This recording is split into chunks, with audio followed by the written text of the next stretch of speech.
Hello everyone, welcome to English 10 classes. Exercise 15. Get ready for the dictation. Start. I am glad to welcome you to this first All India Conference on Letters to be held under the auspices of the central government. The history of India's achievement in the field of letters extends over millenniums and is evidence of the innate genius of the people and the encouragement and support extended by enlightened kings and other lovers of letters. These great traditions still remain, but for reasons which are well known, the patronage which in the past was extended to literature by the state has been absent ever since India lost her independence.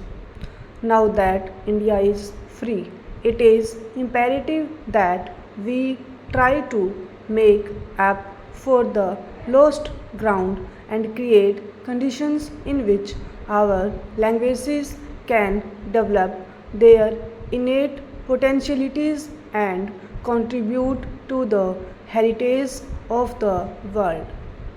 I may briefly refer to the proposal which was put forward over 5 years ago by the Asiatic Society of Bengal for the establishment of a national cultural trust.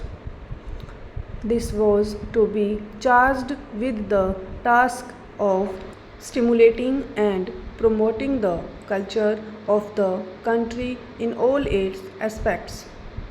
The society proposed that the trust should function as an autonomous body and consist of three academies, viz. An Academy of Letters to deal with the Indian languages, literature, philosophy, and history, an Academy of Art and Architecture, and an Academy of Defense, Drama, and Music was intended that these academies should aim at maintaining and improving the standards of achievement of all these fields of culture. Since literature and culture can flower best in an atmosphere free from the destructive influences of officialdom, it was proper for the Asset Society to recommend that the trust should be an independent body, predominantly non-official of its composition and operate through its own agencies. In order to give greater freedom to the trust and made to independently of annual grants from the central or provincial governments, the society also proposed that an endowment of 4 crores of rupees should be created. The proposals were referred to the Central Advisory Board of Education, which asked one of its committees to examine them. Accordingly, it was recommended that the central government should contribute half the amount while the provincial governments and the Indian states should contribute the balance. You are all aware that ever since the attainment of independence, the country has been passing through a period of difficulty. As you know, the financial difficulties still continue, and this is not certain when the government will be in a position to carry out its program in respect of the trust. Nevertheless, a beginning has been made, and an All India Conference on Art was held at Calcutta in August 1949, as a result of which an advisory body on art was set up. We have decided to hold the conferences on letters and on dance, drama, and music during the current year so that the advisory bodies for these subjects may also be set up without further delay. In the pursuance of this decision that we have met today, and I am hopeful that your deliberation will help us the attainment of our subjectives. I am glad to find this array of non official talent in this assembly, the more so as the importance of non official initiative in the fields of culture cannot be overemphasized. If you look at the agenda, you will find that the first item for your consideration is a proposal for the establishment of an India Academy of Letters which will coordinate literary activities in all the Indian languages.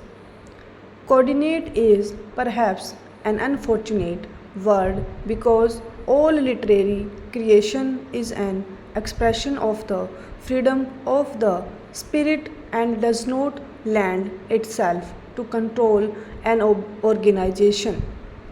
What, however, an academy can do is to consider ways and means for the preparation and maintenance of an overall survey of literature in all the Indian languages so that through greater knowledge of one another's efforts, literary men and women in all the languages can be spurred to greater activity and help in the creation of a literature which is comparable to that of the advanced languages of the world.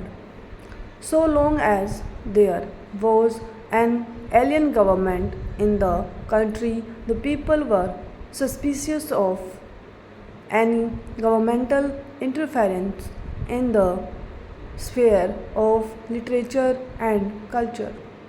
This was natural, for the people feared that such interference would have political implications.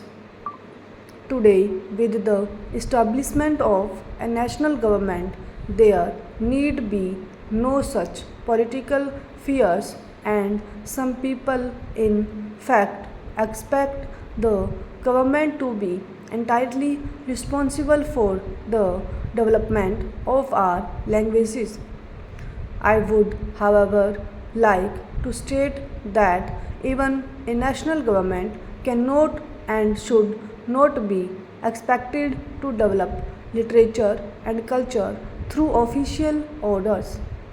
The government should certainly help both by material assistance and by creating an atmosphere which is congenial to cultural activities, but the main work of the development of literature and culture must be the responsibility of individuals endowed with talent and genius. Stop.